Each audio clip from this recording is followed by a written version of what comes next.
இன்றைக்கி நம்ம விஜய் ப்ரோ ஒரு சூப்பர் சம்பவத்தை பண்ணியிருக்கிறாரு. என்ன அப்படின்னா, அண்ணா நூற்றாண்டு நூலகம். இந்த நூலகம் வந்து அதிமுக ஆட்சியில் எப்படியாவது இந்த நூலகத்தை மூடிடணும். ஏன்னா அது திமுக ஆட்சியில் வந்து உருவாக்கப்பட்ட நூலகம் அப்படின்ற நோக்கத்தோடு நிறைய வேலைகளை பார்த்தாங்க. ஒரு கட்டத்தில் நூலகத்தை பராமரிக்காமலுமே விட்டாங்க. மீண்டும் அந்த திமுக ஆட்சி அதை பராமரித்தாங்க. நிறைய போட்டித் தேர்வுக்கு தயார் செய்யக்கூடிய மாணவர்களுக்கு அந்த நூலகம் மிக பயனுள்ளதாக இருக்குது. நீங்கள் காலையில் போனீங்கன்னா ஒரு 7 மணிக்கே வந்து அங்கே இடம் பிடிச்சி உட்காந்து படிக்கிறதுக்கு பசங்க வந்து லைனில் நிற்பாங்க. அங்கே சின்ன சின்ன அரங்குகள் நிறைய இருக்குது. அந்த அரங்குகளில் வந்து இந்த நூல் அறிமுக கூட்டங்கள், இலக்கிய கூட்டங்கள்லாம் நடத்துவாங்க. ரூ. 3000 இது வரைக்கும் அந்த அரங்கத்தை நீங்கள் பயன்படுத்தணும்னா வாங்கிட்டு இருந்தாங்க. அந்த தொகையை 12,000 உயர்த்தியிருக்கு நம்ம தாவேக அரசு.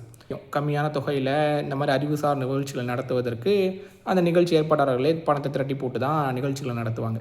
அப்படியான சூழலில் இந்த மாதிரியான அரசு அரங்கங்கள் வந்து அவங்களுக்கு ரொம்ப பயனுள்ளதாக இருந்துச்சு. ஆனால் அதெல்லாம் மண்ணை வாரி போடக்கூடிய வேலையை நம்ம விஜய் ப்ரோ அரசாங்கம் செஞ்சுருக்கிறாங்க. Vijay bro super bro.